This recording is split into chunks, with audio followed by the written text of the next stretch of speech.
So you're learning axe for the first time, and now you're asking yourself, how did this man get here? Also, how does the axe work, and what are some tips I can use to freshen up my gameplay? Hi, I'm Zanny and I'm a Dauntless partner. Today I'll be taking a detailed look at the axe and its mechanics, and demonstrating just how effective it can be when played properly. If you haven't already, you can download Dauntless at playdauntless.com/r/XANNYPHANTOM. I'd also like to thank Dauntless for sponsoring this video. With that out of the way, let's get right to the guide.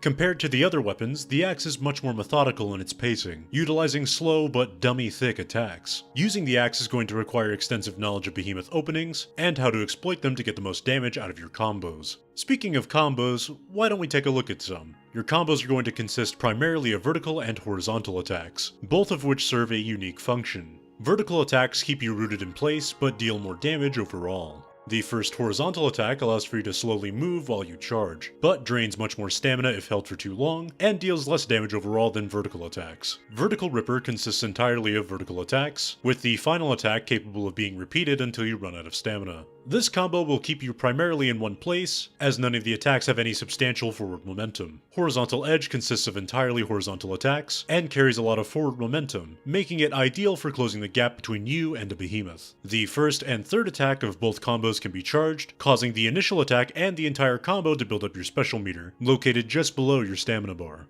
There are 3 stages to your charge attack, and if you let go of the charge immediately after hitting the 3rd stage, you'll gain something called Resolve. Resolve keeps you from getting staggered by behemoths for a short time, and can be identified by a golden glow surrounding your character. However, the first attack in Horizontal Edge will not grant you Resolve upon reaching 3rd charge, as it's the only attack that can hold its charge indefinitely before attacking. These aren't your only options for combos though. The axe can perform something known as a combo crossover, allowing for you to change the first 2 attacks in either combo. You can also perform a number of various combos that aren't listed on the moves list. I'll be showcasing them here, along with the Xbox, PS4, and PC inputs.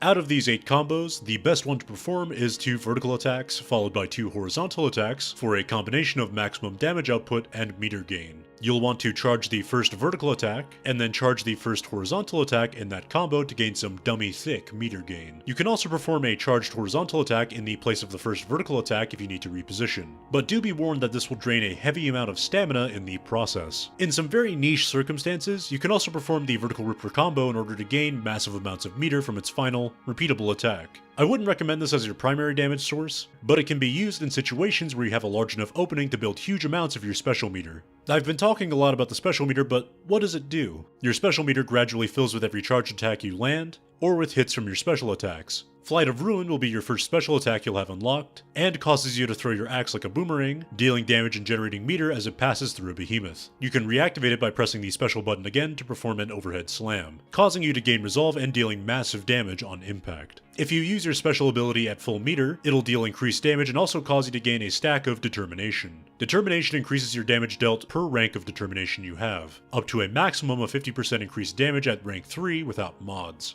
You can find your Determination rank to the right of your special meter, with the number indicating how much Determination you have. These are some of the most crucial mechanics to understand, and I heavily suggest you take the time to get adjusted to them by hunting weaker behemoths, until you feel comfortable enough to take on harder hunts. Moving on, I'll be taking a look at the various mods and alternative specials you can unlock for the axe, and going over the best ways to use them. Grim Onslaught is an axe special you can unlock after reaching Axe Mastery level 8. Instead of throwing your axe like a boomerang, you'll yeet your axe with a force of 10,000 suns, gaining Resolve during the throwing animation and dealing massive damage on a hit. After making contact with any surface, the axe will rebound and land near its initial point of impact. If you're at full meter when the axe hits, you'll gain a stack of determination. If you're not at full meter when the axe hits, you'll instead build a small amount of your special meter. Either way, Grim Onslaught will go on cooldown for 15 seconds after you pick up your axe. One of the very first mods you'll unlock is going to be Volatile Axe Core, causing you to deal AoE damage for each stage of your charged attacks. The AoE damage is affected by damage bonuses like the ones gained from having stacks of determination. It's also capable of breaking parts and severing tails and horns, which can widen your openings to deal dummy thick damage. You can unlock Volatile Axe Core at Mastery Level 6, and equip it via your loadout menu. Reaching Axe Mastery Level 10 unlocks Lightweight Haft, a mod that allows for you to hold the final charge of your first horizontal attack indefinitely, and causes you to move faster while charging rather than slowing you down. Though holding the charge won't cost stamina, building up to the third charge stage still will, so keep that in mind when taking this mod. And lastly, Overcharged Cylinder is unlocked at Mastery Level 16, and allows for you to gain another stack of Determination, increasing your maximum damage bonus to 75% at 4 ranks of Determination. While useful for group hunts and encounters you're unfamiliar with, Overcharged Cylinder isn't nearly as useful as the first two mods for a couple of reasons. Reaching 4 stacks of Determination takes a long time, and most solo encounters will typically end when you've built around 2 to 3 stacks. While the damage bonus from having 4 ranks of Determination is nice, you typically won't make much use out of it before the behemoth is dead, meaning that you would have potentially done more damage overall using Volatile Axe Core. Conceptually, Overcharged Cylinder is pretty neat, but it's difficult to make use of in practice.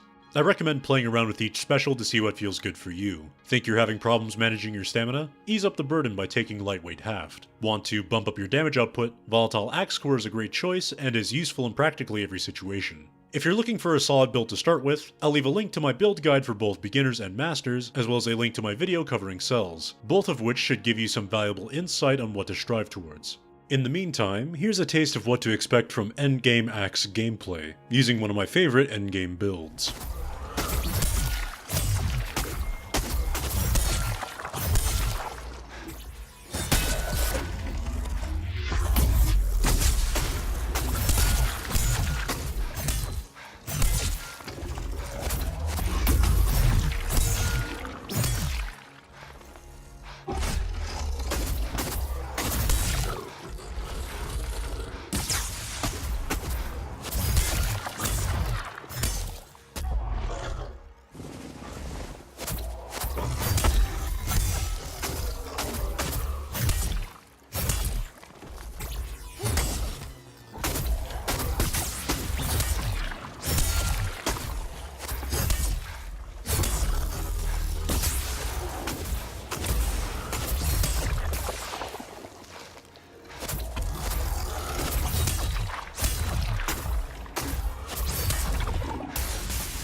With a majority of the core mechanics out of the way, let's dive into some general tips to keep your gameplay fresh. The axe, despite its slow speed, actually has one of the easiest interrupts to land in the game. This is because your very first horizontal attack has a ton of active frames, meaning that it's capable of inflicting damage for a long period of time after you initially start the attack. You can even interrupt behemoths while you're not facing them using the backswing for added style points. It's actually insane how useful this method of interrupting is, and once you get the hang of it, you'll never want to switch weapons. Rolling and attacking will cause you to skip your first attack and go directly into your second attack of your combo. While useful for when trying to exploit small openings, you'll lose out on a lot of meter gain and damage by doing this, so really only attempt this if you don't have much time to squeeze in damage. A technique you can perform to reposition and angle your attacks is something called axe drifting. To axe drift, you'll have to move in the direction you want your attack to land, as well as gently moving your camera along with the attack. With practice, you'll be able to swing backwards towards your starting point, effectively causing you to 180. While you probably won't need to turn that much, Tokyo drifting your axe is pretty fun, and is incredibly useful for when you're just slightly off from landing your attacks. And honestly, that's gonna wrap it up. These are some of the essential fundamentals to mastering the axe, and with enough practice, you'll be able to clap dummy thick behemoths with your dummy quick axe. If you enjoy my content, feel free to like and subscribe, and follow me on Twitter to keep up to date with my shenanigans. If you want to support me, be sure to use creator code XANNYPHANTOM to give me a small kickback on purchases made through the Epic Games Store. It honestly helps me out a ton, and allows for me to make content more frequently for your viewing pleasure. I'd also highly recommend checking out OhDough and RevvyRad's content. They're the only two other content creators I genuinely trust to give you thoughtful and useful insight into the game. They're also absolutely mad lad ooey gooey thick. And lastly, if you haven't already, you can download Dauntless at playdauntless.com/r/XANNYPHANTOM. Otherwise, I hope you have a great day. Take care, and have a good one.